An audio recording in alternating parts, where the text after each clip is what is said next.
Oi, pessoal, boa noite. Boa noite mais enfático, assim, né? Agora sim, porque o professor não quis nem entrar, ele está lá fora, assim, pensando: meu Deus, por que ficou esse gap aqui? Alguém com Covid aqui na frente? Gente, eu gostaria de pedir um favor, para o professor se sentir mais acolhido, sai do cantinho aqui, vem um pouquinho aqui para frente, não custa nada. O pessoal gosta do fundo, né? Tudo bem.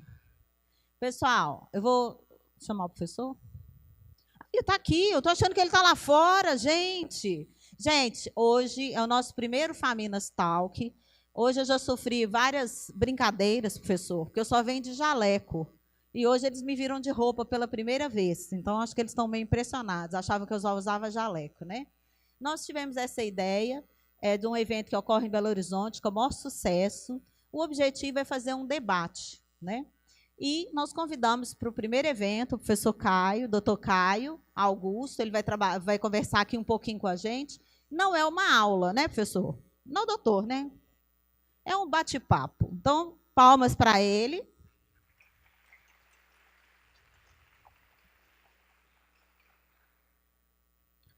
Testar seu microfone, está tudo bem?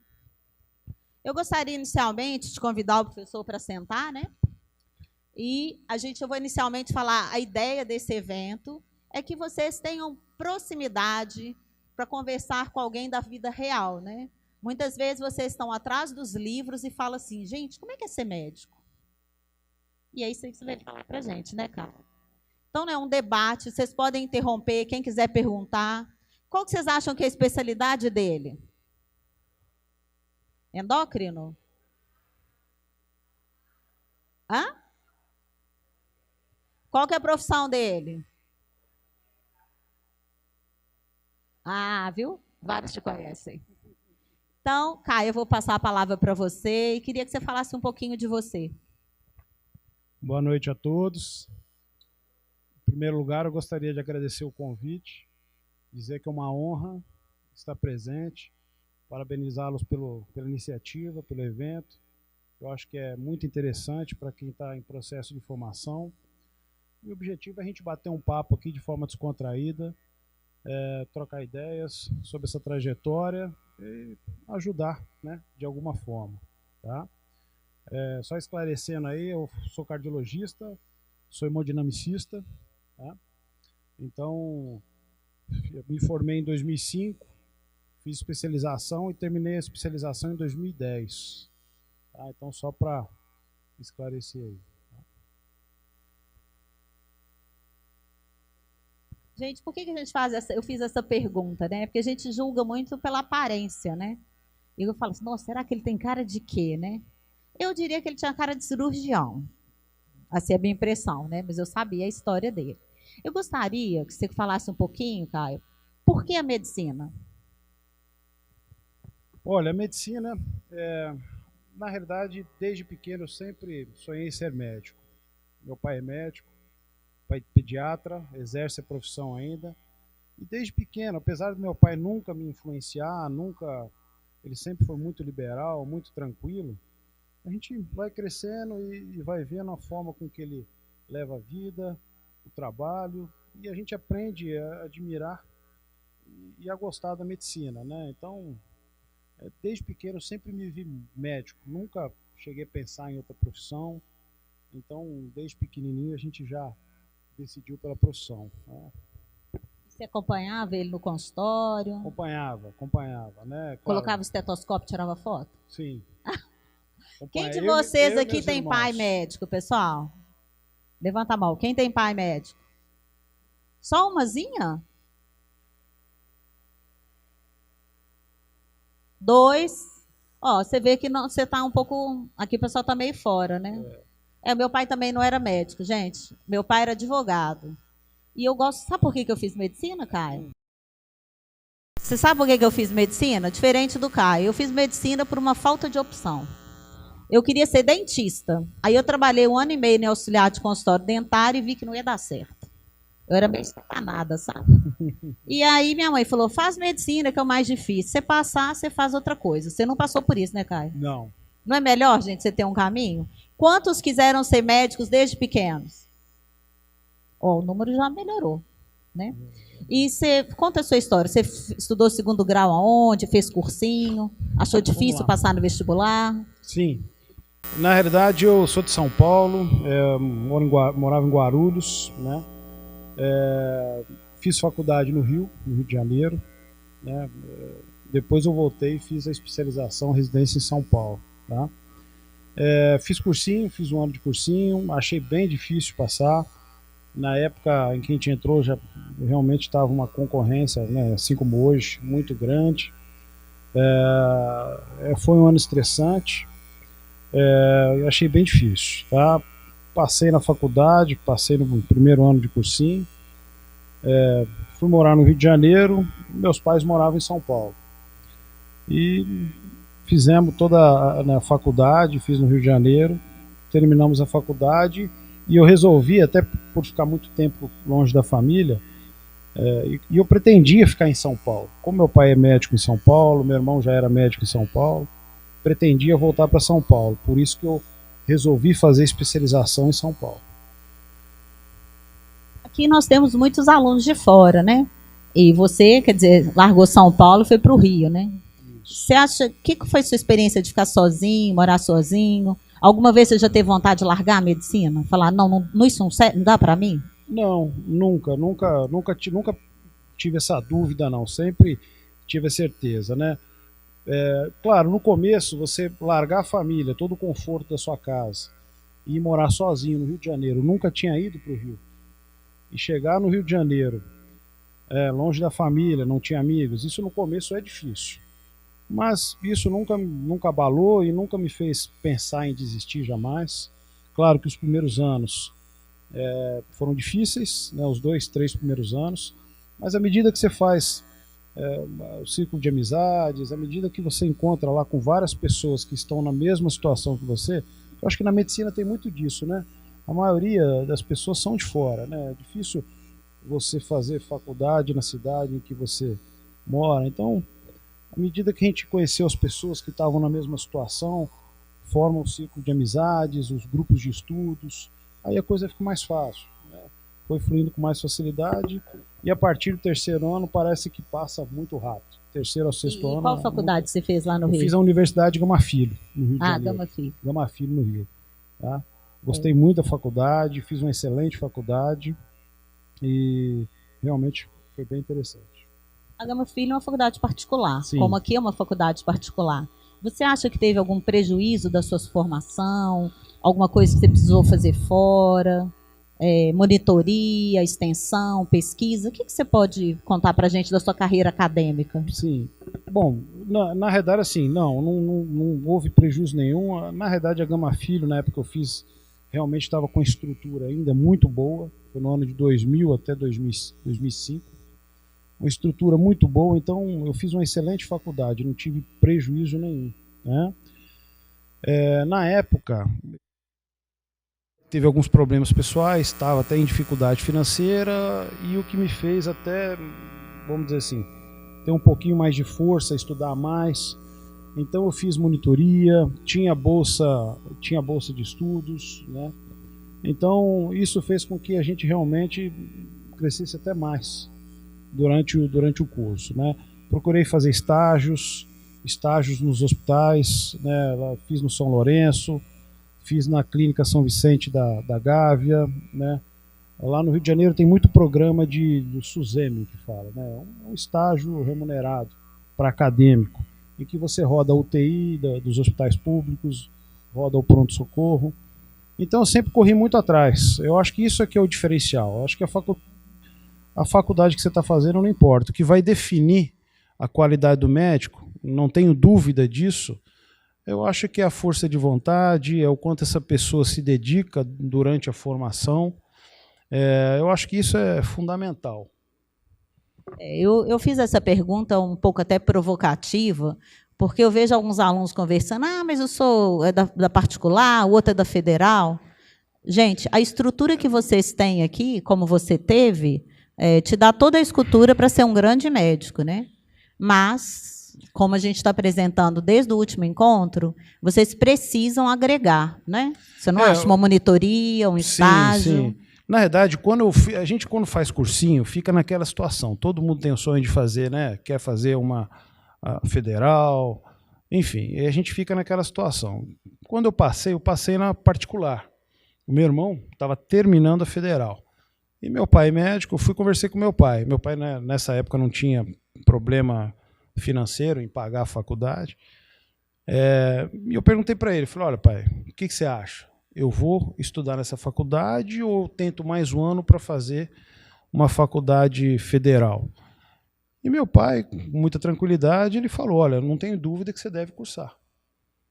Deve cursar. E hoje eu tenho certeza absoluta que eu tomei a melhor decisão. Não me arrependo, e se fosse fazer de novo, faria da mesma forma. Porque eu acho que quem faz a faculdade realmente é o aluno, é a dedicação, é o interesse, eu acho que isso é o fundamental. O Caio falou uma coisa muito interessante sobre estágio, né? Quando eu entrei um pouquinho antes, Caio, coisinha pouco. Eu passei no vestibular em 82, né?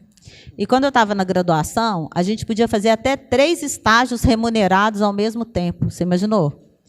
E hoje isso, infelizmente, não é possível, né? Desde o governo, acho que da Dilma, né? Não falando em política, mas foi só por uma questão temporal, surgiu uma lei que acadêmicos de medicina só poderiam fazer estágio se o serviço fizesse uma seleção e ele pagasse por aquele estágio. Isso, infelizmente, diminuiu muito a oportunidade de estágios para vocês. Então, a gente tem visto isso, uma escassez. Então, a gente tem que pensar em outras estratégias, né, de capacitações, de monitorias, de ligas, para que a gente possa ter um currículo adequado, que eu estou preparando eles para a prova de residência. O que conta ponto? Como é que foi a sua entrada na residência? O que você achou que o seu diferencial, a seleção, onde você foi? Como é que foi a história da residência? A residência é outra, na realidade, outra luta que a gente enfrenta, né, na medicina. Primeiro que você tem que escolher a sua especialidade. Eu acho isso bastante delicado, porque dependendo da especialidade que você escolhe, é um estilo de vida totalmente diferente, pode trazer um estilo totalmente diferente uma da outra. Então, vamos lá, tem especialidades que você trabalha mais com a situação de urgência e emergência, como na minha. Tem especialidades que você trabalha mais no consultório, de forma ambulatorial. Tem especialidades que você, na verdade, trabalha praticamente dentro do hospital. Então, você escolher sua especialidade é como se você tivesse escolhido uma segunda profissão. Então, isso já é mais delicado e mais difícil. E a própria prova de residência, né, também está muito concorrida e é bastante difícil. Então, foi uma fase também, uma luta, né, e a gente conseguiu vencer isso. Passei, fui para São Paulo, fiz lá na Beneficência Portuguesa, fiz a cardiologia, depois fiz hemodinâmica, a parte de cardiologia intervencionista, né? E como é que foi a seleção? Porque a Beneficência Portuguesa é uma referência em cardiologia, sim, né? Sim. Como foi a seleção? Quantos candidatos por vaga? Se currículo valia Valia, sem dúvida, valia. Valia a pena o currículo. Na realidade, tudo que você fez durante a faculdade, né, em termos de trabalho, publiquei muito trabalho na época, a monitoria, congresso, tudo isso contou. Eu não me lembro exatamente em que proporção, né? E claro, e a prova. E entrevista também, né? Então, eu acho que é um conjunto de fatores aí que eu acho que é importantíssimo, né? Alguém gostaria de fazer alguma pergunta, doutor Caio? Ninguém está curioso de saber? Eu tenho muitas curiosidades aqui. Não, na realidade, inicialmente, no começo dos primeiros anos da faculdade, eu pretendia fazer cirurgia. Eu sempre fui muito agitado. Viu? Né? Viu? Que eu senti? Eu gostaria de fazer cirurgia. Primeiro cirurgia geral, pensei em neurocirurgia, né? Foi quando eu fui passei pela cardiologia e conheci a hemodinâmica. Então, a hemodinâmica me interessou demais, porque eu achei uma especialidade extremamente resolutiva, né? Uma especialidade que está em ascensão, que está com muita tecnologia, está avançando muito, e uma especialidade dinâmica. Então, eu fiquei muito interessado pela hemodinâmica, que não deixa de ser uma especialidade cirúrgica e acabei fazendo uma cardiologia, mas com a intenção de fazer hemodinâmica. Alguém mais tem alguma curiosidade? Alguém aqui pretende fazer cardiologia, pessoal? Nenhum? Não, eu pensei, porque ele ia oferecer um estágio, mas já que ninguém tem interesse, né? Pode cancelar o estágio, Caio. A gente ia sortear um estágio no final, mas já que ninguém tem interesse, né? Fazer o quê? Ah, tá vendo como é que é assim?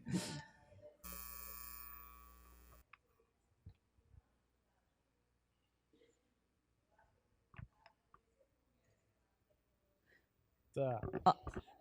Gente, olha como é que é questão de tempo, né, Caio? A minha turma, nós fomos 160 alunos por período. Né? A medicina na federal são 320 vagas. Nenhum hemodinamicista. Por quê? Porque você imagina, na década de 90, tinha hemodinâmica?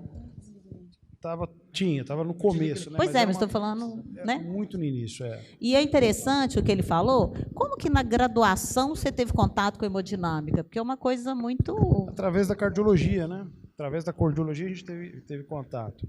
Em um dos hospitais em que eu trabalhei, que eu fiz estágio, que é a Clínica São Vicente da Gávea, no Rio de Janeiro, lá tinha um colega médico, ele era hemodinamicista, e me chamou para assistir alguns procedimentos. Né?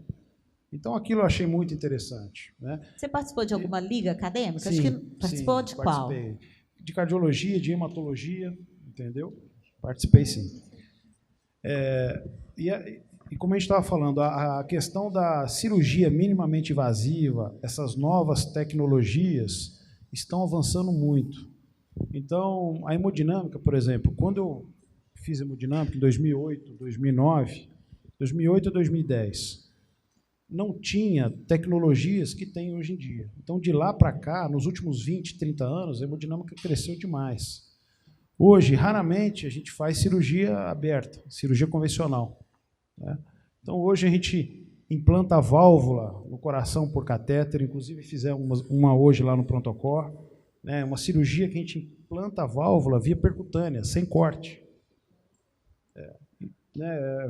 Então, hoje, você tem clipes que você pode colocar na válvula mitral, você tem várias técnicas que estão sendo desenvolvidas para evitar a cirurgia convencional. Então, isso eu acho que é muito interessante. Realmente, eu acho que tende a crescer demais. Isso é bem bacana para estimular. Uma curiosidade aqui, acho que todo mundo deve estar ansioso para chegar nesse ponto, né? Por que Muriaé? Alguém quer perguntar isso para ele, gente? Quer dizer, ela já está assim, ela já estava assim, meu Deus, né? Ele foi para o Rio, foi para São Paulo. Como é que ele chegou em Muriaé, né? Eu acho que esse faz uma coisa bem assim, uma história bem bonita e faz um suspense. Não conta de uma... Vão contar ou não? Vão esperar um pouco? Então pode contar. Vamos lá. Na verdade, nem eu esperava vir para Muriaé, né? Como eu falei, a influência do meu pai, né, me levou para o lado da medicina. Eu fiz faculdade fora, pensando em voltar. Meu pai tem clínica lá em São Paulo. Então, eu falei, olha, vou fazer medicina, vou voltar e trabalhar. Meu pai, com meus irmãos. Mas só que a vida vai te levando vai te abrindo outros caminhos, vamos dizer assim, né? Então, eu acabei fazendo cardiologia, uma área diferente do meu pai. E na residência a gente vai conhecendo várias pessoas, né? E aí a gente vai enxergando outras opções, né? Conheci minha esposa na medicina, minha esposa era colega de residência, e minha esposa é de Muriaé. Gente, era o amor. Agora... O único jeito, né? Tá vendo? Quem que namora aqui? Alguém quer contar quem namora? Lá, uma namora para ver para onde que ela vai. Tá vendo? Gente, eu namorava um colega meu de sala que era pediatra. Ele era do interior de Minas, de Curvelo. E meu sonho era para ir para Curvelo, tinha para ser o quê? Eu queria ser prefeita de Curvelo. Até falei com o Pedro, gente, o Pedro está aqui, é nosso pró-reitor. E eu falei com o Pedro, os meus sonhos é ser política, entendeu? Então eu estou pensando que eu já estou próximo a aposentar, vou vir para Muriaé, vou ser candidata a prefeita de Muriaé. Me aguardem, Vera em 2025, entendeu? E a sua esposa, aí ela te trouxe para cá? Minha esposa é cardiologista, né, fazia a mesma residência, né, ela queria vir para casa, meu sogro também é cardiologista, meu cunhado cardiologista, então acabei vindo para cá para fazer essa parte da cardiologia. E como é morar numa cidade do interior, para quem veio de São Paulo? Olha, é bem diferente, né? A gente tem um estilo de vida totalmente diferente, né? Almoço em casa. No começo a gente também estranha um pouco, né? Enfim, é um estilo de vida bem diferente do que a gente está acostumado. Em São Paulo eu saía às 5 horas da manhã, rodava São Paulo, trabalhava em vários hospitais, não almoçava em casa, aquela correria do trânsito, 2, 3 horas de trânsito por dia. Plantão à noite, plantão de fim de semana, aquela correria. E vim para Murié. Eu achei que Murié a gente fosse ter uma vida mais tranquila no sentido do trabalho. Porém, não. A intensidade do trabalho é a mesma. Qual que é a diferença? É que você tem uma qualidade de vida melhor. Então, aqui em Murié, passei até a trabalhar mais, porém com qualidade de vida. Almoçando em casa, né, pegando, quer dizer, aqui praticamente não tem trânsito, agora até está tendo trânsito, mas na época que eu vim não tinha trânsito. Então, fim de semana você passa com a família, então você tem uma qualidade de vida. E essa qualidade de vida hoje não faz, eu não trocaria hoje Murié por São Paulo, hoje eu não votaria.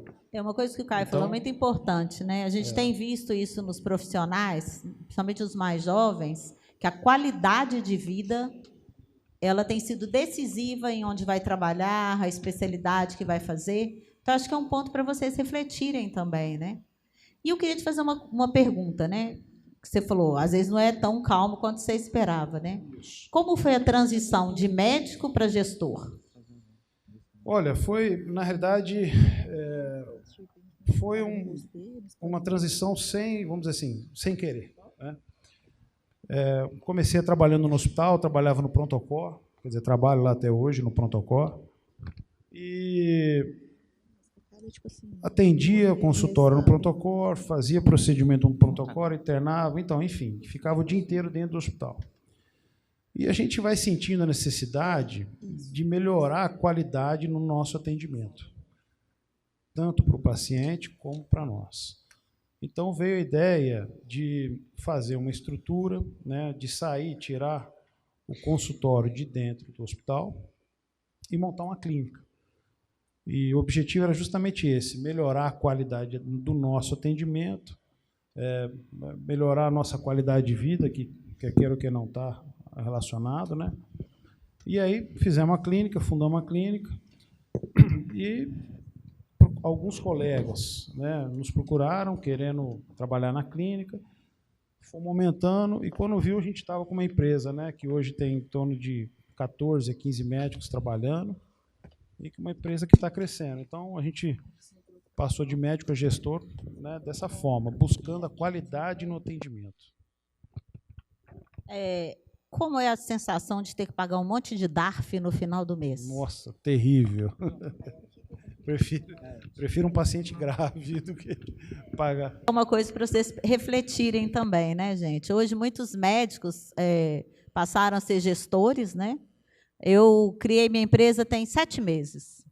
E eu não conhecia o DARF. Gente, eu fiquei tão mal impressionada com ele. Você gosta de DARF? Não, terrível. É uma coisa que você só vive para pagar imposto, né? Então, assim, e como é que é a organização de ter que trabalhar com técnicos de enfermagem? Que o seu profissional é um profissional mais refinado, né? Porque você tem técnicos no consultório, te ajudam a fazer procedimento. Como é que é? Então, na verdade, a minha área de atuação ela é mais de alta complexidade. Então, a parte da hemodinâmica de procedimentos relacionada à minha área é só intra-hospitalar, né? Tem alguns colegas, alguns médicos que fazem procedimento lá na clínica, tem alguns exames, tem algumas pequenas cirurgias são feitas. Então, a gente tem lá técnico de enfermagem, né, para poder auxiliar nos procedimentos e também nos exames. Como é que é essa gestão, assim, com a sua relação com essa equipe multiprofissional? Vocês têm psicólogos para apoiar esses pacientes, ou só técnicos de enfermagem, enfermeiras? Como é que é a equipe? É uma equipe multidisciplinar, tá? Hoje a gente tem várias especialidades lá, dentre eles, né, os técnicos, enfermeiros, tem psicólogo. Então, na realidade, o apoio ele é multidisciplinar. Tá? A gente tem assistente social também. Vocês estão atendendo Muriaé e qual a região mais em volta que você atinge, abrange? Olha, na realidade, Muriaé virou um polo regional da saúde, né? Então, a gente drena aí uma área muito grande. Acredito que em torno dos 800 mil habitantes acaba, né, vindo para Muriaé. Muriaé hoje tem grandes hospitais, né? A própria fundação tem o Hospital São Paulo, a Casa de Saúde, o Pronto-Socorro. Então, hoje, Muriaé virou uma referência na área da saúde. Então, a gente acaba realmente atendendo pacientes de longe, de uma região bem grande. Você acha que a possibilidade de inserção da colega ali, ninguém quis fazer cardio, mas vamos supor que tivesse alguém que quisesse fazer cardio, né? Da inserção de fazer um estágio, fazer uma residência, vocês pensam em ter um programa de residência? O que você pensa sobre isso? Sim, com certeza, né? Na verdade, está em discussão justamente essa questão, a gente melhorar, ampliar essa parte acadêmica lá no Pronto-Socorro. É uma discussão até a questão da residência médica. Hoje nós estamos precisando de profissionais, o volume é muito grande, estamos precisando, né, de médicos cardiologistas, inclusive a gente estava precisando de hemodinamicista, precisa de cirurgião cardíaco.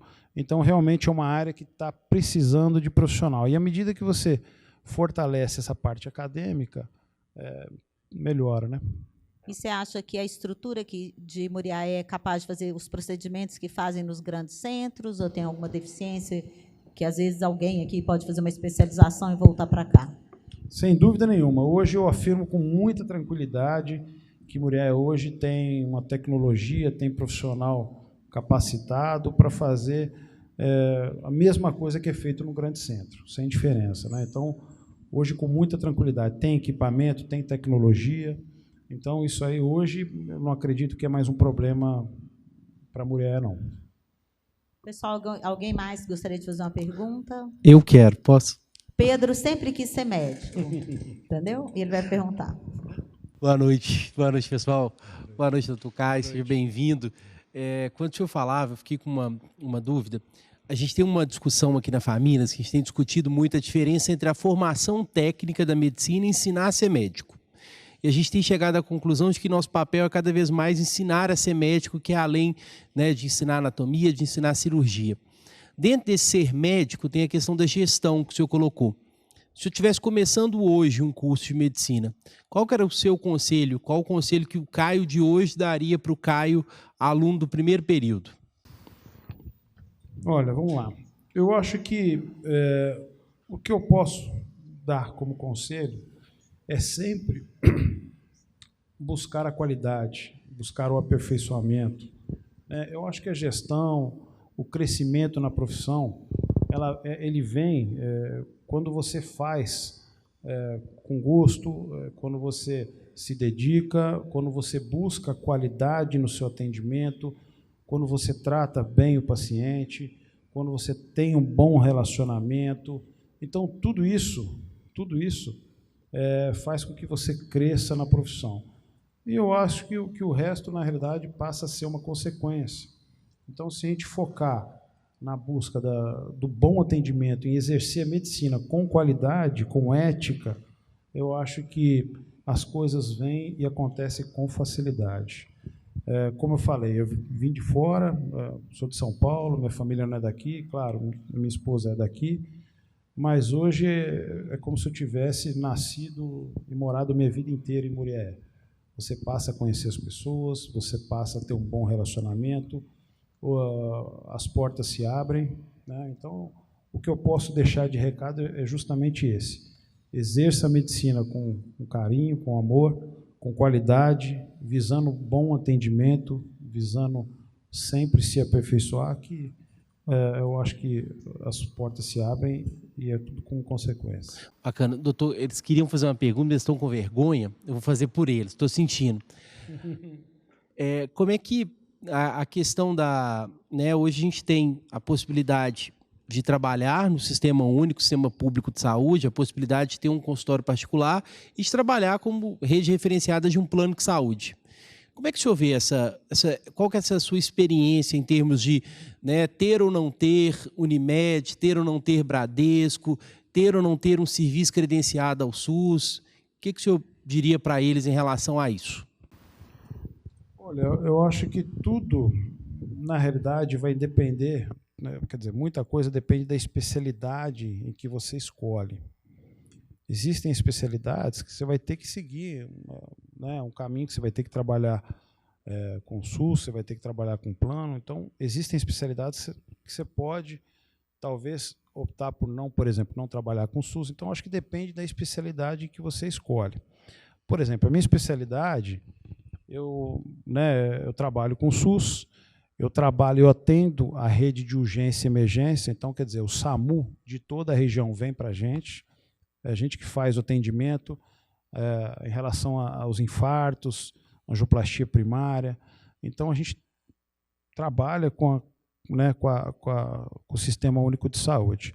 Claro que você tem a opção de ser credenciado a um convênio, de ser cooperado da Unimed. Hoje, atualmente, eu sou cooperado da Unimed, né? E você também tem o seu paciente particular. Então, acho que depende muito da área que você escolhe, do estilo de vida que você quer levar. Eu acho interessante, Pedro, essa pergunta, até para vocês focarem um pouco nisso. Eu tenho assistido muitos debates sobre a formação médica, sobre como isso tem mudado ao longo do tempo, né? Era inimaginável, na minha formação, ter uma aula de administração, ter uma aula de gestão. Não sei se teve alguma aula de gestão? Sim, sim. Eu não. Então, na verdade, assim, vamos dizer, uma aula só, né? Uma aula. Assim, eu lembro da minha formação, a gente se sentia constrangido de cobrar de um paciente. Puxa, eu estudei a vida inteira de graça, como que eu vou cobrar de alguém? Né? Então, a gente quase que era punido por cobrar de alguém. Né?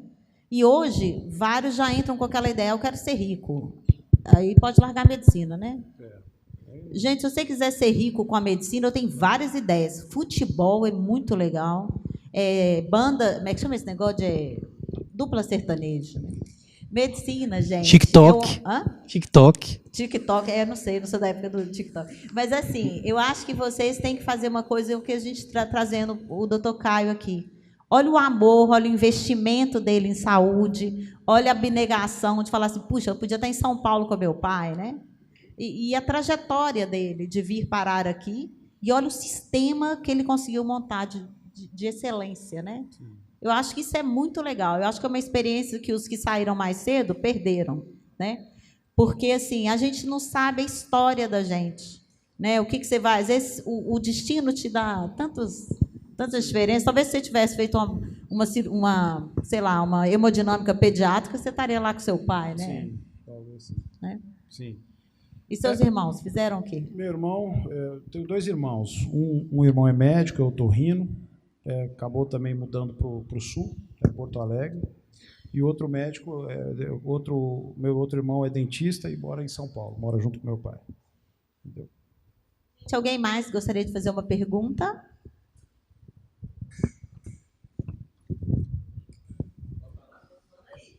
Pode, você falar alto, senão a gente leva o microfone.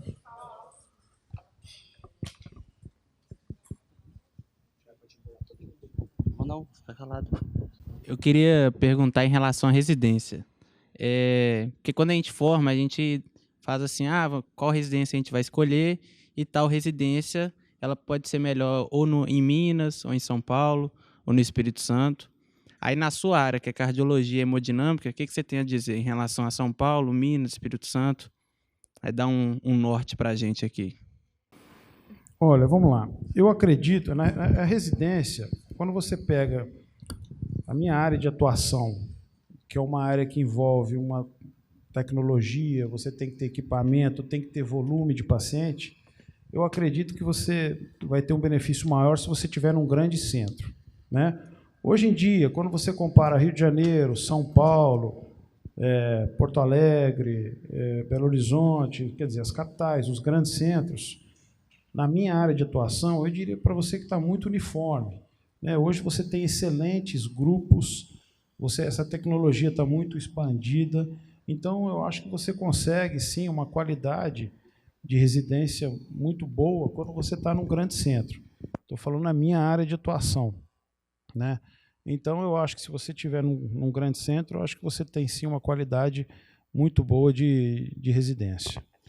Acho que a resposta dele é bem interessante. Agora, pensa por outro lado. Se você vai fazer uma residência em saúde da família e comunidade, se você estiver numa comunidade igual agora, vocês já estão aqui inseridos na comunidade, se tivesse uma residência para aqui, seria fantástico, entendeu?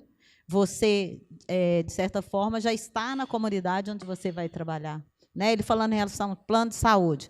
Hoje, por exemplo, a psiquiatria é uma especialidade que eles só querem atender particular, não é verdade? Então, assim, a gente tem muito a variação do núcleo onde vai atender, as pessoas que vão atender, mas é o que ele falou, acho que é a mensagem mais interessante. Façam com amor e dedicação. Independente do que você fizer, mesmo que dê errado, né? Eu, por exemplo, fiz 3 anos de residência, no último mês falei, gente, isso aqui não é para mim, entendeu? Terminei minha residência, fui fazer outra coisa. Então, assim, a gente tem que, tudo que você fizer vai ser útil de alguma maneira, não é? Você vai usar isso para outra coisa e vai crescer e não se entristeçam de mudar de ideia, né? A Admila não mudou de ideia nunca, né, Admila? Não, a Admila não, tá vendo? Pode fazer a pergunta?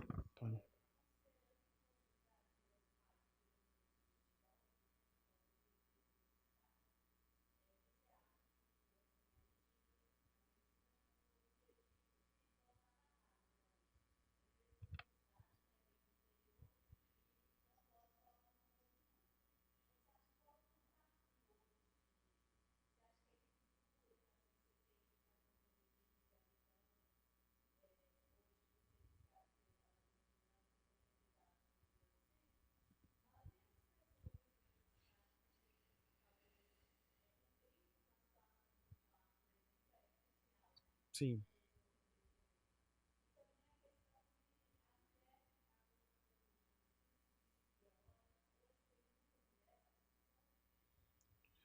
Sim. Vamos lá. A hemodinâmica, na realidade, está expandindo bastante. Quando eu cheguei em Murié, acho que tinha aqui em Murié, acho que tinha 2 hemodinâmicas, e na região, se eu não me engano, acho que só tinha Ubá e Juiz de Fora. Hoje você já tem hemodinâmica em Carangola, tem Viçosa, tem Cataguases. Então, quer dizer, expandiu bastante a questão da hemodinâmica. Porém, ainda assim, na realidade, eu vejo como um setor que ainda é deficiente. Eu acho que a hemodinâmica hoje, pela importância que tem, deveria ser muito mais acessível ao paciente do que ela é hoje. Tá? Então, em relação a isso, eu acho que aumentou bem, melhorou bastante, porém ainda tem muito o que crescer. Agora, em relação à mulher na área da hemodinâmica, hoje a gente observa que tem poucas mulheres na área de atuação. Só que isso está mudando, está mudando. No último congresso que eu fui, eu já vi que tinha muitas mulheres fazendo hemodinâmica, cursando, e muitas mulheres dando palestra, dando aulas. Então, eu acho que isso está modificando, esse cenário está modificando, né? Então, eu acho que já deixou de ser uma barreira, e eu acho que a tendência disso é mudar bastante. Assim, quando eu comecei a fazer faculdade, ainda era a maioria homem, poucas mulheres. Hoje a gente já vê que isso equilibrou e eu não sei como é que está, mas se bobear tem mais mulher fazendo medicina do que homem. Então, eu acho que isso deixou de ser uma barreira. Eu acho que a hemodinâmica é uma área de atuação que tanto mulher quanto homem pode trabalhar. É claro que uma coisa que a gente observa é o seguinte, é a questão da qualidade de vida, né? Isso que tem que se levar em consideração. Por exemplo, eu atendo a rede de urgência e emergência. Então, a gente é responsável pelo SAMU de toda a região. Então, a gente tem que trabalhar de sábado, domingo, às vezes tem que vir de madrugada, né? Então, quando você tem filho, isso complica um pouco para a mulher, né? Principalmente nos primeiros meses de vida da criança. Então, tudo isso eu acho que tem que levar em consideração, tá? Então, esse é um fator importante também. Gente, alguém mais quer fazer alguma pergunta? Então, eu gostaria de agradecer. Ah, pode perguntar.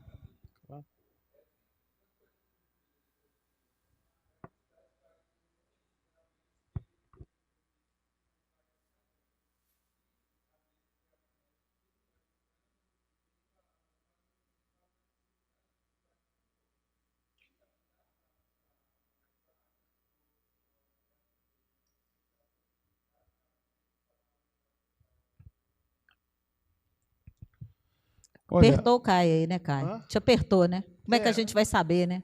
na realidade, eu acho que hoje em dia, acho que abriu muita faculdade de medicina, eu acho que tem pouca vaga de residência. Então, eu acho que hoje realmente está precisando de mais vaga de residência, porque existe realmente uma tendência a ter poucos profissionais especializados. Então, eu acho que precisa sim ter mais vaga de residência para que siga essa proporção. Entendeu? Então,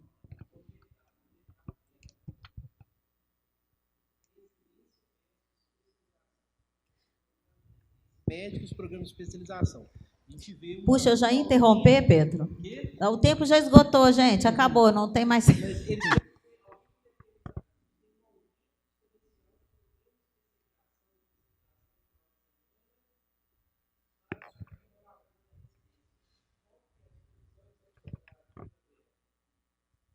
quer falar, Vera?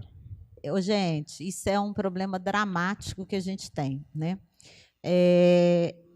Isso começou com ultrassom. Você fazia um curso de ultrassom de 3 dias, já era ultrassonografista. Depois começou. Eu sou especialista em motilidade digestiva, que é uma área desse tamanho. Eu fiz 1 ano de especialização para fazer motilidade digestiva. Tem gente que aprende em 3 dias, né? E hoje, infelizmente, isso virou uma indústria.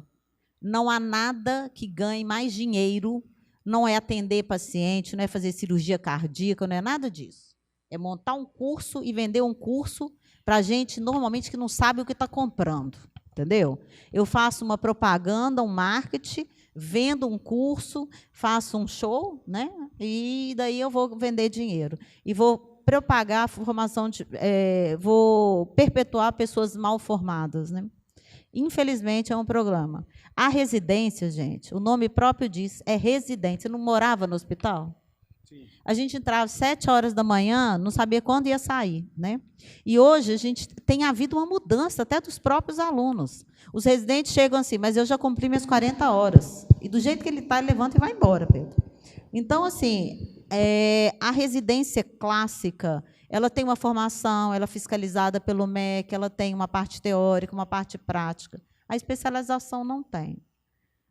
Eu paguei, por exemplo, eu tenho 2 especializações que eu paguei, né? Uma, gente, eu acabei de terminar. A especialização foi tão ruim que eu não tenho coragem de colocar no meu Lattes. Eu nem coloquei no meu Lattes que eu tenho essa especialização. Foi 1 ano e meio de nutrologia. Você tem visto isso? Sim, eu concordo com a sua opinião. Hoje a gente vê muito, por exemplo, na minha área, né, na cardiologia, a gente vê muito relacionado ao eco, né, que é um método de imagem extremamente importante, em que você faz o diagnóstico de patologias. Muitas vezes você indica uma cirurgia, uma troca valvar, baseado no resultado do eco. E o que a gente observa é que, muitas vezes, né, alguns médicos que fizeram lá um curso no final de semana, ou intensivo durante uma semana, fazendo o exame, e muitas vezes você pega resultados totalmente, vamos dizer assim, errados, e às vezes indicando cirurgia diante de uma situação que não tem indicação. Gente, Então, que a gente vê, Admila, vê, né, Admila, o que tem de erro na patologia. Eu sou patologista clínica. Gente, o que tem de erro de laboratório, cirurgias que partem dessa premissa. Eu acho que o mais grave que a gente tem, Pedro, é especialização em ultrassom. Eu já vi, ninguém me contou, não. Ultrassom descrito assim, hepatócitos de cor normal. Cor normal pelo ultrassom. Endoscopia. Quer dizer, é uma especialidade médica, hoje é 1 ano de endoscopia. Sim. O pessoal faz endoscopia em 1 semana. Então, eu acho que é uma reflexão que eu deixo para vocês, né? Olha a formação que o doutor Caio tem, né? Olha a experiência que ele mostrou para você, para uma pessoa que quer fazer uma especialização de final de semana em cardiologia. Isso é tão importante a gente ter ciência disso. Por exemplo, não é raro vir pacientes com indicação cirúrgica no meu consultório. Quer dizer, o paciente já vem com indicação cirúrgica, uma troca valvar, uma cirurgia de carótida, baseado em exames que foram feitos, né, nessas mal feitos, e a gente tem como rotina repetir o exame ou então partir para métodos complementares mais acurados, como, por exemplo, angiotomografia de carótida e etc. Enfim, muitas vezes a gente vê resultados totalmente diferentes. Então, pacientes que vieram para operar, na realidade, não tem nada que operar. Então, isso aí é muito sério, né? A gente tem que tomar muito cuidado quando a gente escolhe o que nós vamos fazer, onde nós vamos especializar, porque isso realmente pode definir o futuro aí, profissional. Bem, gente, o debate está muito interessante, essa conversa, né? Mas, infelizmente, a gente vai ter que terminar.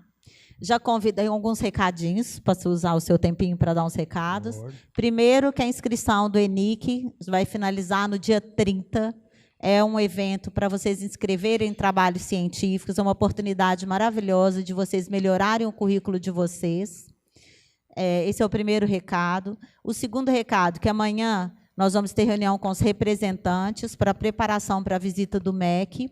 E nós temos uma novidade, nós conseguimos umas bases de dados para vocês, como, por exemplo, o Medline, que vai ser uma das melhores bases que a gente tem de pesquisa. Então, a gente vai divulgar, temos muitas novidades. Hoje, o Centro Acadêmico conversou com a gente vai organizar um evento de ligas, já para o próximo semestre. Como eu disse, a gente, se não for para causar, a gente nem sai de casa, né, gente? Então, eu quero a participação de todos, né? Gostaria de agradecer demais, doutor Caio, e a gente trouxe um mimozinho para ele, bem singelinho, eu vou entregar em nome de todos que estão aqui, tá bom? Gostaria de uma salva de palmas para ele. Gostaria, mais uma vez, de agradecer o convite, gostaria também de nos colocar à disposição de todos vocês, para quem quiser acompanhar um procedimento, quem quiser conhecer um pouquinho mais de perto a nossa rotina, os procedimentos, coloco à disposição o Prontocor, coloco à disposição o Preventcor, a nossa clínica, e os serviços que nós trabalhamos para ajudar naquilo que for possível. Tá? Então, obrigado mais uma vez pelo convite, estamos sempre à disposição.